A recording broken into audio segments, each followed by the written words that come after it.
Hi, this is Balendu Pratap Singh. Class 10th के mathematics के एक और नई क्लास में आप सभी का स्वागत है। चलिए तो क्लास को शुरू कर लेते हैं। जैसा कि अगर पिछला लेक्चर आपने अटेंड किया होगा, पिछली क्लास आपने करी होगी, तो आपको पता होगा कि हम कुछ एक एग्जाम्पल्स कर रहे थे और अभी वो एग्जाम्पल्स मेरा मन नहीं भरा था। मैंने कहा था कि और भी करवाऊंगा ताकि आपको और भी क्लियर हो जाए, सवाल आप आसानी से लगा सकें, है ना। क्योंकि इतना आसान नहीं होता है, दिक्कतें आती हैं, डिफरेंट टाइप्स ऑफ क्वेश्चंस देख के दिमाग काम नहीं करता है। तो मैं थोड़ा सा अलग अलग क्वेश्चंस लेके आया हूँ आपको समझाने के लिए। तो चलिए देरी ना करते हुए क्लास को शुरू कर लेते हैं। आपके सामने एक एग्जाम्पल लिखा हुआ है कि आलेखीय विधि से सिद्ध कीजिए कि निम्न रैखिक समीकरण असंगत है। असंगत है, अगर असंगत आपको नहीं समझ में आ रहा है तो प्लीज आप जाइए मेरा पिछला लेक्चर अटेंड करिए वापस से।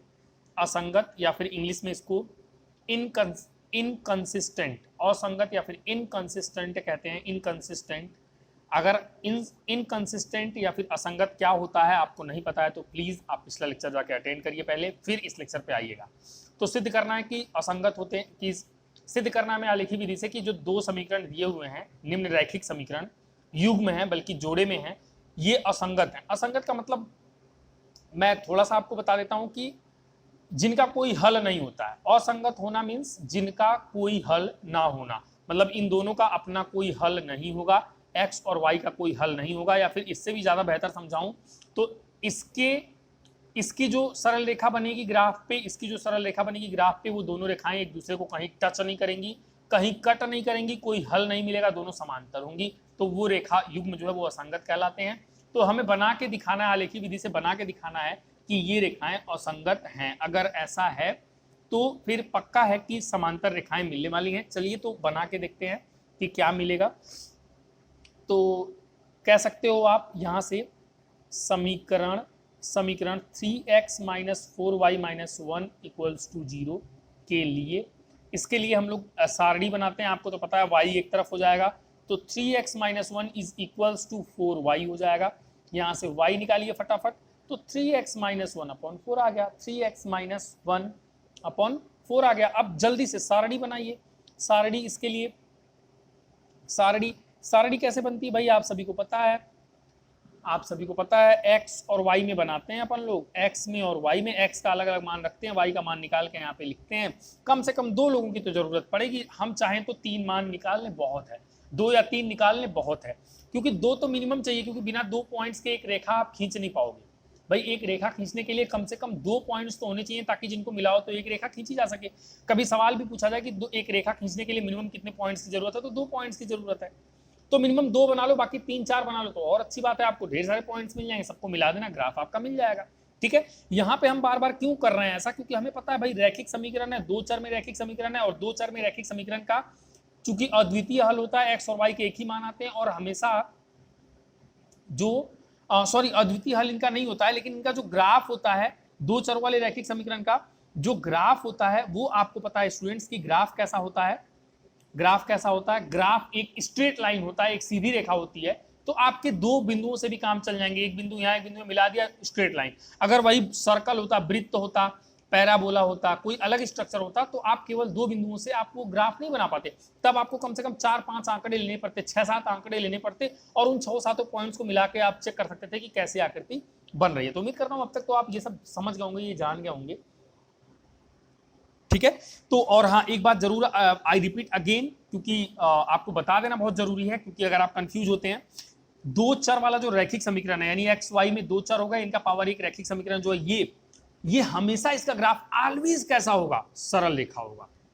लेकिन इसका जो हल होगा वो अद्वितीय नहीं होता। एक्स और वाई के किस मान पे इसका एलएचएस और आरएचएस बराबर होता है, वही इसका हल होता है। तो ऐसे कई मान आपको मिल जाते हैं, कई मान आपको मिल जाते हैं, एक से अधिक मान आपको मिल जाते हैं। मेरे कहने का मतलब ये है, और एक से अधिक मान अगर एक्स और वाई के मिल रहे हैं तो एक्स वाई का वह हल अद्वितीय नहीं है। तो हल इसका अद्वितीय नहीं होता है, लेकिन ग्राफ इसका ऑलवेज सरल रेखा होता है। ठीक है, तो उम्मीद करता हूं अब आपको कंफ्यूजन नहीं होगा, और अगर आपको हो रहा है तो आप पिछला लेक्चर देख लो, मैंने ग्राफ बनवाया है और मैंने वहां पे लिखवाया भी है, बताया भी है कि अद्वितीय होता है कि नहीं होता है, तो आपको याद रखना। चलिए यहाँ पे जल्दी से इसको ड्रॉ कर लेते हैं फटाफट, लेट नहीं करना है अपन लोग को, बहुत काम करना है अभी। तो यहाँ पे क्या क्या लिया जाए, कुछ ऐसी वैल्यूज ली जाए जहाँ पे हमारा काम आसान हो जाए। एक काम करते हैं, एक बार 5 लेके देखते हैं। 5 x = 5 रखो। देखो यहीं पे मुजबानी करते हैं, 5 रखो तो 5 तिक्का 15, 15 में से एक गया, 15 में से एक जाएगा तो बचेगा आपका 14 और नहीं गलत हो जाएगा, कुछ कुछ गड़बड़ आ गया। मैं ऐसा सोच रहा हूं कि कुछ ऐसा है जो कटपीट के पूर्णांक में मिल जाए ताकि ड्रॉ करना आसान हो जाए। चलिए तो आसान सा लेते हैं, जैसे 3 लेके देखते हैं। 3 लेंगे तो देखो आसान सी वैल्यू आने वाली है। 3 लो तो 3 त्रिक का 9, 9 में से एक गया 8, 8 बटे 4 दूना 8, वाई का मान कितना आ गया 2 आ गया। ठीक है, एक काम करते हैं, एक और वैल्यू लेते हैं, -1 लेके देखते हैं। -1 लेंगे तो क्या होगा 3 इकन्ने, अब x की जगह पे -1, 3 से गुणा 3 इकन्ने -3, -3 -1 -4 बटे 4 -1 आ गया। ठीक है, उम्मीद करता हूँ आप समझ पा रहे होंगे। आसान है यार ये तो, आपको अब अपने मन में करने की आदत बन जानी चाहिए अब तक तो। ठीक है, चलिए और फिर इसके बाद जब भी मैं ये चार्ट बनाता हूँ पता नहीं क्यों ये मार्कर चलता नहीं है, पता नहीं क्या कर देते हो तुम लोग। चलो अब यहाँ पे एक वैल्यू और लेता हूँ मैं, माइनस का क्या ले लूँ, माइनस का 4 5 ले लेता हूँ, 5 तिक्का 15 1 16, हाँ माइनस का 5 लेता हूँ। चलो माइनस का 5 ले लिया हमने, माइनस का 5, ये 5 है भाई सुन के लिख लेना क्योंकि चल तो नहीं रहा है ये। ठीक है, तो माइनस का 5, 5 देखो 5 तिक्का 15 -15 -1 -16 और 4 चौके 16, तो यहाँ पे y कितना आ जाएगा, y कितना आ जाएगा, y आ जाएगा आपका -4, y कितना आ जाएगा -4 आ जाएगा। ठीक है, ये चार्ट बन गया। अब यहाँ पे कौन कौन से पॉइंट्स मिले जरा नोट कर लेना फटाफट। पॉइंट्स मिले अपने को 3,2, देखो 3x पे 3 y पे 2, x पे -1 y पे -1 और क्या मिला है -5, -4। ये 3 पॉइंट्स ड्रॉ करेंगे, अपना एक ग्राफ बन के तैयार हो जाएगा। अब इस वाले की बात कर लेते हैं, यानी कि समीकरण, ऐसे कहो ना कि समीकरण 2x माइनस 8/3y + 5 = 0 के लिए, इसके लिए थोड़ा सा हल कर लेते हैं। इसके लिए हल करते हैं तो इसके लिए देखो, इसको हल करो तो y को एक तरफ कर दो तो क्या हो जाएगा 2x + 5,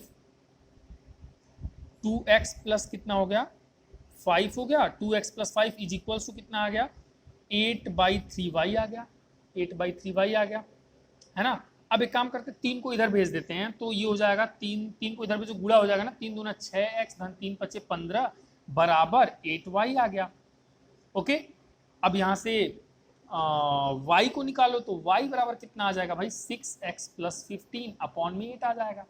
6x + 15 अपॉन में कितना आ गया 8 आ गया। ठीक है, तो अब इसके लिए भी चार्ट बना लेते हैं। ठीक है, इसके लिए भी चार्ट बना लेते हैं 6x + 15, हाँ y बराबर ये आ गया। अब इसके लिए चार्ट बनाते हैं x और y में, है ना, एक तरफ x और एक तरफ y का मान रखेंगे। इस बार 2 ही वैल्यूज निकालते हैं। चलो यहाँ पे ये लाइन यहाँ पे दिख रही है ना, हाँ, तो 2 ही वैल्यूज निकालते हैं।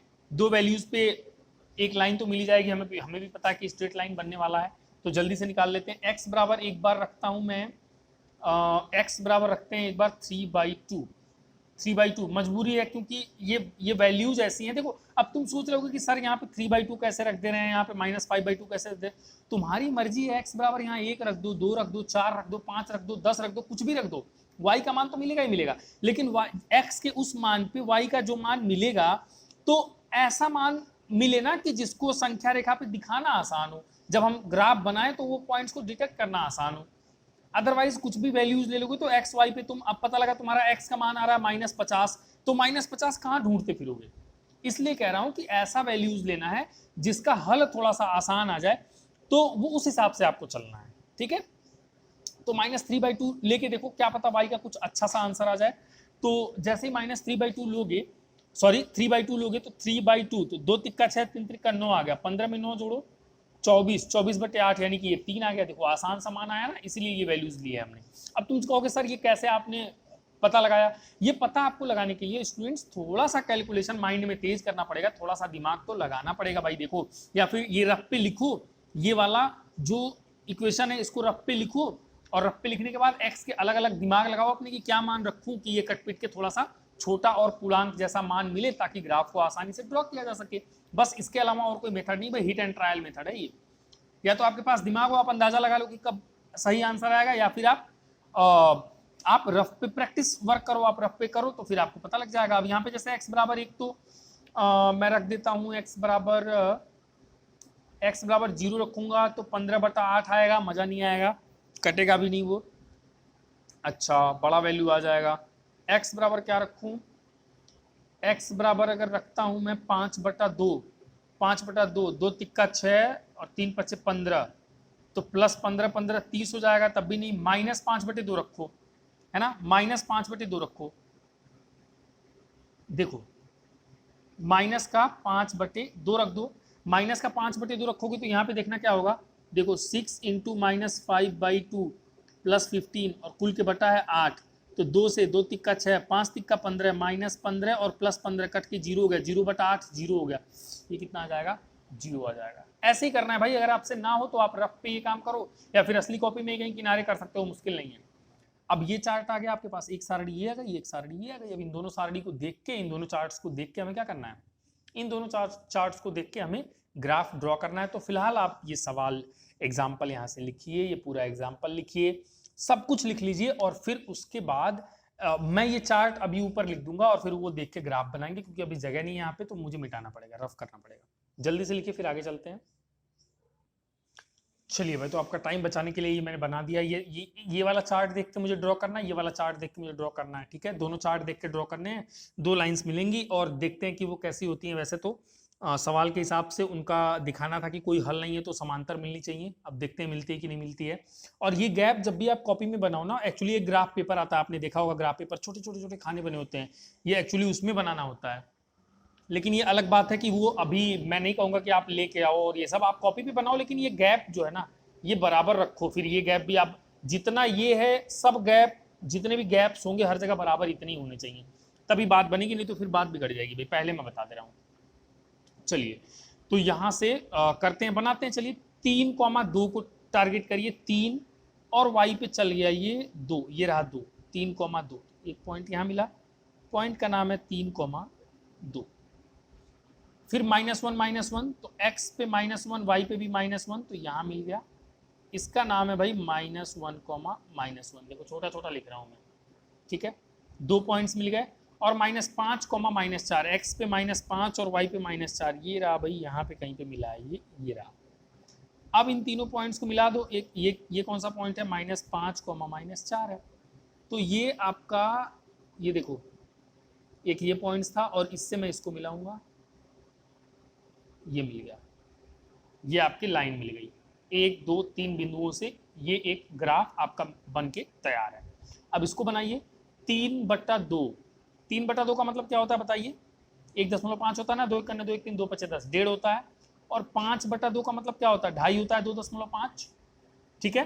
तो 3/2 यानी कि 1.5, यानी 1.5 मतलब क्या, 1 से थोड़ा सा आगे, ये रहा 1.5, x पे 1.5 चल गए, 1.5 चल गए x पे, 3/2 का मतलब 1.5, तो 1 और 2 के बिल्कुल बीचों बीच में होगा ना, तो 1.5 ये पॉइंट x पे, और y पे चल गया 3, तो इसको पकड़ के जाओ y पे 3 यहाँ पे, और इसका निर्देशांक क्या है, 3/2, 3।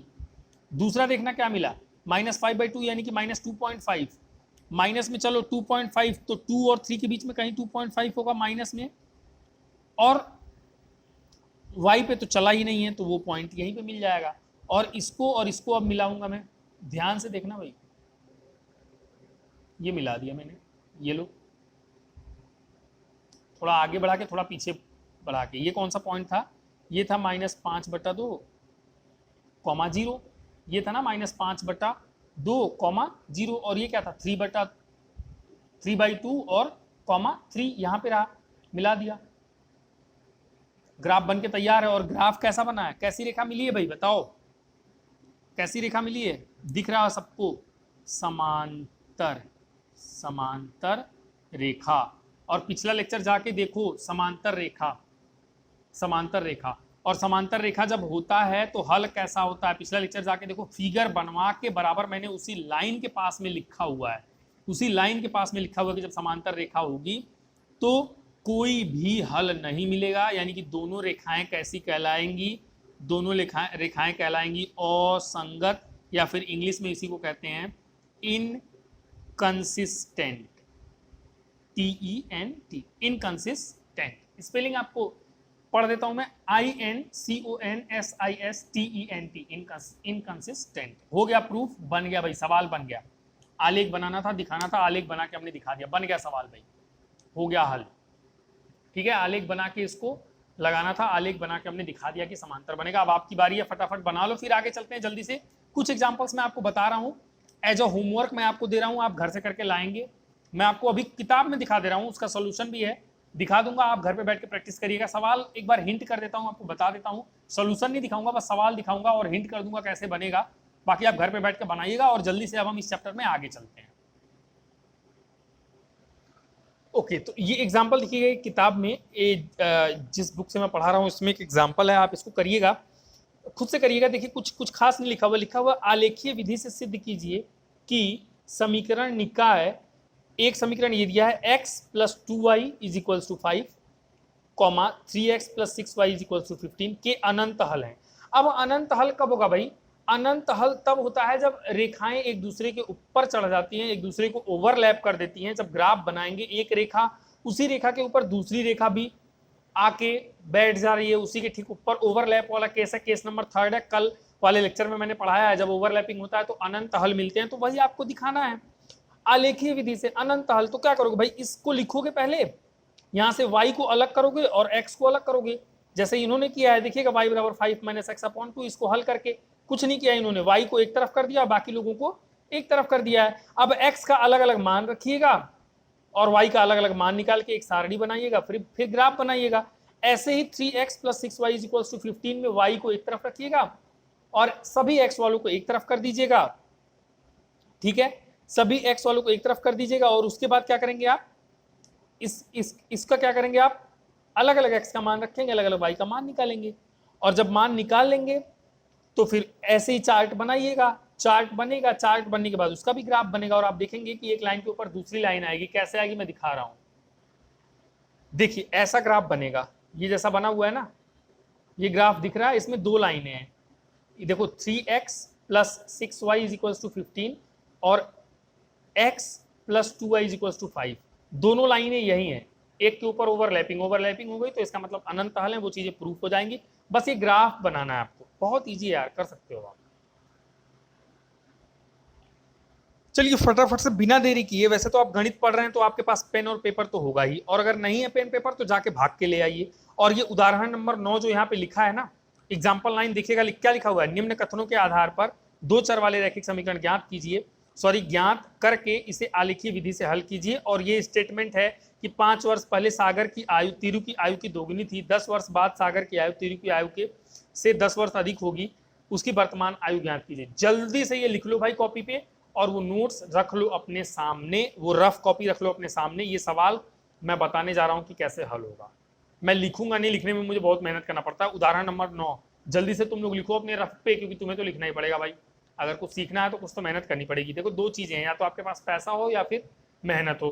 क्योंकि पैसा होगा तो किताब होगी, किताब में तो ये एग्जाम्पल दिया हुआ है, ठीक है। अगर नहीं है तो फिर आपको मेहनत करनी पड़ेगी। देखो थोड़ा सा तो करना पड़ता है, पर हाँ ये है कि ऐसा नहीं कि पैसा नहीं है तो सफलता नहीं है। अगर आपके पास जुनून है तो सब है, क्योंकि यही एग्जाम्पल नंबर 9 किताब में भी और यही एग्जाम्पल नंबर 9 आपके स्क्रीन पे भी है। बहरहाल आपको ये लिखना पड़ेगा, तो बस मेहनत है और जुनून है तो कुछ भी है।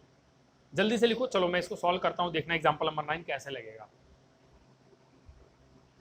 चलिए, तो उम्मीद करता हूं आपने लिख लिया होगा। तो देखिएगा कॉपी में क्या लिखा हुआ है कि निम्न कथनों के आधार पर दो चर वाले रैखिक समीकरण ज्ञात करके इसे आलेखीय विधि से हल कीजिए।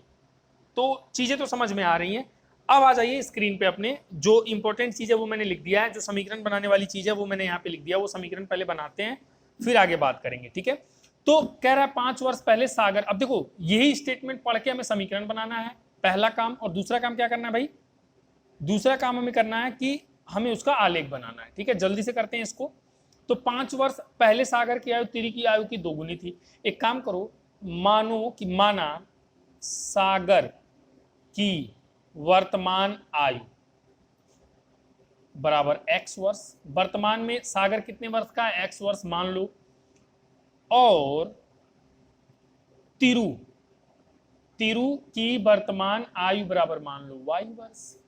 मान सकते हो कि नहीं, पहले वर्तमान मानो 5 वर्ष पहले और 10 वर्ष बाद, वो तो हम अपने आप दिमाग लगा के निकाल लेंगे। जब ऐसे सवाल में क्या करते हैं, जब ऐसे क्वेश्चंस आए आपके सामने, तो सबसे पहले आप क्या करें, सबसे पहले आप वर्तमान आयु को मान लें, उसके मुताबिक आप स्टेटमेंट के हिसाब से काम करते चले जाएं, आप कहीं फंसेंगे नहीं। सागर की वर्तमान आयु मैंने मान ली x वर्ष और तीरू की वर्तमान आयु मैंने मान ली y वर्ष। अब कह रहा है 5 वर्ष पहले, 5 वर्ष पहले, पहली लाइन पढ़ के एक स्टेटमेंट, एक समीकरण बनाने जा रहा हूं, ध्यान से। 5 वर्ष पहले, तो 5 वर्ष पहले जाहिर सी बात है कि 5 वर्ष पहले सागर की आयु कितनी रही होगी? 5 वर्ष पहले बताइए सागर की आयु कितनी रही होगी? x माइनस 5 रही होगी। और 5 वर्ष पहले तिरु की आयु कितनी रही होगी? अगर अभी y है तो 5 साल पहले तिरु रही होगी y माइनस 5 ईयर्स की, है ना, y माइनस 5 ईयर्स की। अब इस क्वेश्चन को पढ़िए, 5 वर्ष पहले, अच्छा ये है सागर की आयु, देखिएगा सागर की आयु, ये है तिरु की आयु, तिरु की आयु की दोगुनी थी, यानी ये दूना है इसकी आयु का, ये वाला आयु अब दूना है। जब हम 5 वर्ष पहले चले गए हैं तो जाहिर सी बात है कि इसकी आयु में 2 से गुणा कर दें, इसको भी दुगुने से बढ़ा दें, तो ये दोनों क्या हो जाएगा? बराबर हो जाएगा। उम्मीद करता हूं आप ये स्टेटमेंट समझ पाए होंगे, ये समीकरण बनाने आपको आना चाहिए। तो x minus 5 is equals to 2y minus 2, 25 10 गुणा कर दिया मैंने। तो अब y को एक तरफ रख लो और x को एक तरफ रख लो, तब भी तुम्हें समीकरण तो बनाना ही बनाना है और चार्ट भी बनाना है, ठीक है। तो इसको आप ऐसे भी लिख सकते हो ना, x माइनस 2y, इसको इधर लाओ, माइनस 10 इधर आ गया तो प्लस 10, 10 में से 5 जाएगा 5, तो प्लस 5 इज इक्वल्स टू 0। एक समीकरण तो ये बन गया, साफ साफ आपको दिख रहा होगा, x minus 2y plus 5 is equals to 0। अब ये समीकरण बन गया तो इसमें y को एक तरफ रखना, इधर जाएगा 2y, y बराबर x प्लस 5 बटा 2, y बराबर क्या आ जाएगा? x प्लस 5 बटा 2 आ जाएगा। आप करके देखना भाई। तो जैसे ही यहां से आप इसको हल करोगे अच्छे से तो y बराबर आ जाएगा x प्लस 5 बटा 2। अब यहाँ पे x का अलग अलग मान, y का अलग अलग मान, चार्ट बनेगा, बना लोगे, ये तुम्हारा काम है। इसके बाद दूसरी लाइन पढ़ो, 10 वर्ष बाद सागर की आयु। अच्छा जी, अब 10 साल बाद चल रहे हैं तो वर्तमान में x है तो 10 साल बाद x प्लस 10 हो जाएंगे, वर्तमान में तिरु y की है तो 10 साल बाद y प्लस 10 की हो जाएगी। अच्छा, तो 10 वर्ष बाद सागर की आयु यानी कि ये वाला, तिरु की आयु यानी कि इस वर्ष से 10 वर्ष अधिक होगी, यानी कि ये वाली आयु इससे 10 वर्ष अधिक है। तिरु को भी 10 साल और आगे ले जाते हैं, प्लस 10 कर देते हैं, तिरु की आयु में 10 और जोड़ देते हैं, ठीक है। अगर आपको दिख ना रहा हो तो थोड़ा सा और छोटा छोटा लिखता हूं, तो y प्लस क्या था? 10 था, और इसकी आयु में 10 और जोड़ देते हैं, तो अब दोनों कैसे हो जाएंगे? बराबर हो जाएंगे। यहां से क्या हो जाएगा? x, y को इधर लाओ तो माइनस y प्लस 10 इसका वाला, दोनों को इधर लाओ, माइनस 10 इज इक्वल्स टू 0, 10 से 10 कट गया तो x minus y minus 10 is equals to 0। एक समीकरण ये बन गया, x minus y minus 10 is equals to 0। यहां से भी y निकालो तो y को दाएं साइड भेज दो, प्लस y बराबर x माइनस 10, ये समीकरण बन गया। y बराबर क्या आ गया? x माइनस 10 आ गया। अब इस समीकरण में भी वही करना है, यहाँ पे एक चार्ट बनेगा, किसमें किसमें, x में और y में, x का अलग अलग मान रखना है, y का अलग अलग मान निकालना है। इस सारणी को देख के एक लाइन आएगी, आलेख आएगा, और इस सारणी को देख के एक लाइन आएगी, एक आलेख आएगा। आएगा कि नहीं आएगा भाई? आएगा ना।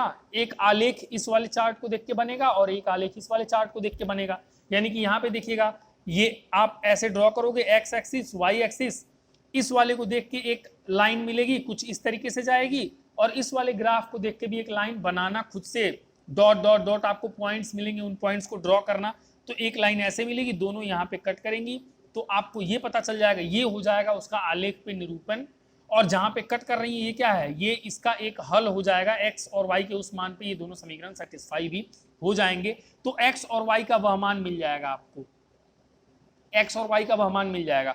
जैसे मान लो ये मान लो, सपोज दैट, मैं आपको बता दे रहा हूं, मैं हिंट दे रहा हूं कि ये कहां पे कट करेगी, ये 25,15 पे कट करेगी, 25,15 पे कट करेगी, मैं बता रहा हूं आपको, ठीक है, 25,15 पे। 1 मिनट रुकना, चलो। तो 25,15 पे कट करेगी। अब 25,15 पे कट करने का मतलब क्या है स्टूडेंट्स, कि x बराबर 25 और y बराबर 15, क्योंकि ये निर्देशांक किसके होते हैं? x, y के, तो x बराबर 25 और y बराबर 15 इस समीकरण का एक हल होगा, इस समीकरण का एक हल होगा। जब आप ग्राफ बना लोगे उसके बाद की बात है भाई, ग्राफ बनेगा उसके बाद की बात है। मैंने आपको बता दिया, क्योंकि मेरे पास इसका सॉल्यूशन है, तो मैंने बता दिया कि कहां पे मिलेगा, 25,15 पे ये एक दूसरे को काटेंगे। कहां पे काटेंगे? 25,15 पे, 25,15 पे एक दूसरे को काटेंगे, और 25,15 पे अगर ये कट कर रहे हैं तो x बराबर 25 आ गया, y बराबर 15 आ गया। तो इस केस में क्या होगा स्टूडेंट्स, क्या होगा? x 25 आने का मतलब कि सागर की वर्तमान आयु x वर्ष थी, यानी कि सागर की आयु कितनी आ गई? 25 वर्ष आ गई। और तिरु की आयु y वर्ष थी, y का मान 15 आ गया, तो तिरु की जो आयु है वो बराबर कितने वर्ष आ जाएगी? वो 15 वर्ष आ जाएगी। और आपसे सवाल में जरा सा देखिएगा, सवाल को पढ़िएगा, यहाँ पे लिखा हुआ है उनकी वर्तमान आयु ज्ञात कीजिए। तो जहां पे कट करेंगे वही समीकरण का हल होता है ना।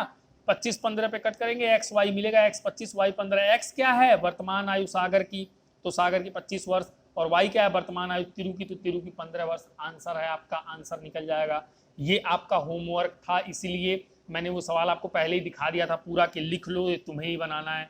क्योंकि मैं बार बार सभी सवाल को हल करने लग जाऊंगा तो बहुत टाइम लगेगा। बस मैं आपको लॉजिक बता सकता हूँ, आपको कॉन्सेप्ट बता सकता हूँ, और बाकी मेहनत तो आपको करनी पड़ेगी। तो उम्मीद करता हूँ ये सवाल आपसे लग जाएगा। बहुत सारे बच्चे, जो भी अच्छे बच्चे ये लगा के मेरे को ये सवाल भेजें व्हाट्सएप पे, तब मैं समझूंगा कि हाँ काम चल रहा है, बच्चे पढ़ रहे हैं। नहीं तो फिर ये ऑनलाइन क्लास भैया मैं करने जा रहा हूँ बंद। मैं अब ज़्यादा समझाऊंगा नहीं, क्योंकि बहुत सारे बच्चे पढ़ नहीं रहे हैं, रिस्पॉन्स नहीं दे रहे हैं। मैं ऑनलाइन क्लास कर दूंगा बंद, क्योंकि इसका फ़ायदा कुछ हो नहीं रहा है, मैं देख रहा हूँ। तो फ़ायदा नहीं होगा तो ये हो जाएगा बंद। अगर कुछ लोगों को फ़ायदा होगा तब तो पढ़ाऊँगा। तो बच्चे इसको शेयर भी नहीं कर पा रहे हो आप, और ऊपर से आप काम भी नहीं कर पा रहे हो।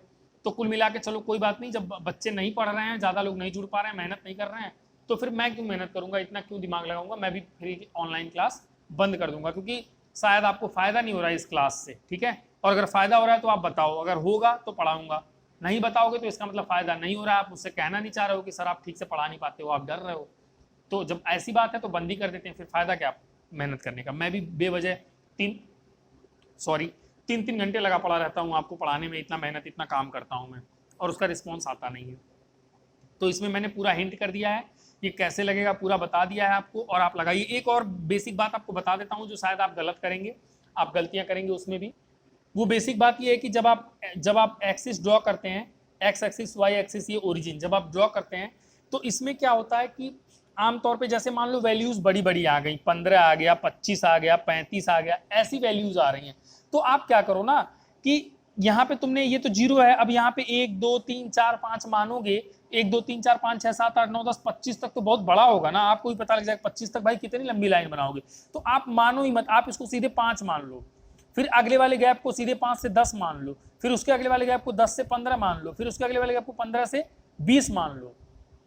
अब मान लो तुमको 7, अगर एक नंबर दिखाना है 7, तो आपको पता है 5 और 10 के बीच में क्या आएगा, 5 और 10 के बीच में 7.5 आएगा, 7.5 एकदम बीचों बीच में, तो उससे थोड़ा पहले 7 आएगा। तो यहाँ पे तुम मान लेना कि ये 7 है, और फिर उसी के हिसाब से आगे बढ़ के तुम उस बिंदु को खोज लेना, ठीक है। ऐसा करना, चालाकी से काम करो। अदरवाइज एक काम और कर सकते हैं आप, एक काम और कर सकते हैं क्या, जैसे सपोज दैट अगर बहुत बड़ी बड़ी वैल्यूज नहीं आई, छोटी छोटी आई हैं, तो यहाँ पे 2 मान लो, यहाँ पे 4 मान लो, यहाँ पे 6 मान लो, यहाँ पे 8 मान लो। तो 3 कहाँ होगा, इसी के बीच में होगा, 5 कहाँ होगा, इसी के बीच में होगा। बनाने की जरूरत ही नहीं है, तब भी आपका ग्राफ बन के तैयार हो जाएगा।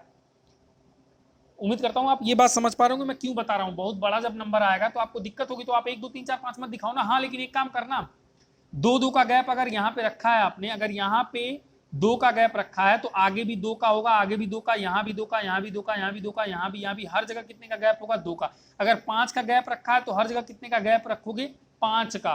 गैपिंग जो होती है 2 नंबर्स के बीच में संख्या रेखा पे, वो हमेशा बराबर होती है। वैसे मैं मान के चल रहा हूँ कक्षा 9 में आपने संख्या रेखा पढ़ा होगा, तो ये सब आप काम कर पाएंगे। और नहीं पढ़ा है तो दोबारा पढ़ो जाके, मेरे ही क्लासेस अटेंड करो कक्षा 9 वाले, नहीं तो फिर आपसे मैथ में कुछ होने वाला भी नहीं है। कड़वे वचन है लेकिन सही है। ओके स्टूडेंट्स, तो इस चैप्टर में अभी एक छोटा सा कॉन्सेप्ट और रह गया है, लेकिन बाय डिफॉल्ट केस में बैटरी लो हो रही है, कैमरा चल नहीं पाएगा फिलहाल। कैमरे की बैटरी लो दिखा रही है यहाँ पे, तो बैटरी लो होने की वजह से मुझे रुकना पड़ेगा। और एक्चुअली वो कॉन्सेप्ट इतना छोटा नहीं है कि मैं 5 मिनट में हड़बड़ी में तुम्हें समझा के जल्दी जल्दी में पढ़ा के और निकल लूँ। मेरा काम वो नहीं है कि मैं बस फॉर्मेलिटी नहीं अदा करता हूँ, अगर कोई काम करता हूँ तो अच्छे से करता हूँ, नहीं तो नहीं करता हूँ। जैसा कि मैं कह रहा हूँ कि अगर आपको मज़ा नहीं आ रहा होगा और फिर फ़ायदा नहीं हो रहा लोगों को अगर इस वीडियो से, इतना मेहनत कर रहा हूँ फिजूल का, तो मैं इसको कर दूंगा चैनल को बंद। बाकी आप देख लो, अगर आपको फ़ायदा लग रहा है आप मुझसे बता सकते हो, आप मुझसे कह सकते हो कि सर आप पढ़ाइए, और नहीं आ रहा है तो फिर मैं इस चैनल को बंद कर दूंगा। फ़ायदा कुछ नहीं है इसका, और फ़ायदा नहीं है तो फिर मेहनत क्यों करें, टाइम ख़राब कर रहे हैं। बैटरी अलग लो हो जा रही कैमरे की। तो अभी जो कॉन्सेप्ट बचा हुआ है वो कॉन्सेप्ट को क्लियर करने में मुझे कम से कम 15 मिनट तो चाहिए, और उससे संबंधित एग्जांपल्स बताने में 10 मिनट तो चाहिए। 20-25 मिनट का अभी काम और बाकी है, लेकिन वो मैं अभी करने के मूड में था। अभी ये आधे घंटे का लेक्चर हुआ है, कोई फर्क नहीं पड़ता, आधे घंटे का और ले लेता मैं, 1 घंटे का लेक्चर हो जाता आराम से आपका। ये कहने का मतलब ये टॉपिक पूरा अच्छे से कवर हो जाता। और जो आपका प्रश्नावली है, प्रश्नावली आई थिंक 3.1 वो आप लगाने के लायक हो जाते। वैसे अभी भी लायक हो गए हो, लेकिन कुछ सवाल नहीं लगा पाओगे। वही जो आखिरी कॉन्सेप्ट बचा है, आखिरी टॉपिक बचा है, वो जो नहीं पढ़ाया है उससे रिलेटेड सवाल होंगे तो नहीं लगा पाओगे। तो मैं सोच रहा हूँ कि अब बीच बीच में क्या आपको बताऊं, क्या रोकूं, एक ही बार में पूरा बोल दूंगा कि 3.1 आप लगा सकते हो, और पूरा यहाँ पे स्क्रीन पे भी वो प्रश्नावली दिखा दूंगा, ताकि एटलीस्ट आप जो है वो प्रश्नावली जिनके पास किताब नहीं है वो स्क्रीन से देख के सवाल को लिख के और हल करके लगा भी सकें, उन प्रैक्टिस कर सकें और मुझे बता सकें कि सर हमसे सवाल लग रहा है। तो लेकिन वो टॉपिक अभी कवर होने में मैं बता ही चुका हूँ कि 20-25 मिनट लगेगा। तो वो 20-25 मिनट अब आज ही मैं लेने वाला था, लेकिन कैमरे की बैटरी बहुत लो हो गई है 10%, तो ये बंद हो जाएगा, फायदा नहीं है। तो मैं आगे वो लेक्चर लूंगा, अलग से एक क्लास ले लूंगा 20-25 मिनट की, वो कॉन्सेप्ट बताऊंगा। तो फिर आप 3.1 लगा पूरा का पूरा चैप्टर आप सॉल्व कर सकते हो। अभी भी आप 22 में से 10-12 सवाल तो लगा ही सकते हो, लेकिन चलो कोई बात नहीं, मैं आपको गाइड करूंगा। अभी फिलहाल परेशान होने की जरूरत नहीं है, और जो मैंने कहा है उस पर गौर करना, बता सकते हो तो बताना, नहीं बता सकते हो तो चैनल हो जाएगा बंद। बाकी इसमें कोई दिक्कत नहीं है। तो आज के लिए इतना ही। अगर आप रिस्पॉन्स करते हो तो फिर मिलेंगे एक नए लेक्चर में, एक नए कॉन्सेप्ट, इसी टॉपिक के एक नए कॉन्सेप्ट के साथ। बाकी आप तब तक के लिए देख लीजिए, पढ़ते रहिए, डेडिकेटेड रहिए। अगर आप पढ़ने में मन लगाते हैं, खास करके यूपी बोर्ड वाले बिल्कुल ही फोकस नहीं कर रहे हैं पढ़ाई पे, ऑनलाइन इतना अच्छा मटेरियल मिल रहा है, इतना उनको समझाया बुझाया जा रहा है, इतना मोटिवेट किया जा रहा है, पर इफेक्ट कोई नहीं आ रहा है। चलिए कोई नहीं, वो आपकी मर्जी, आप देख लीजिए। तो आज के लिए इतना ही। Thank you for watching.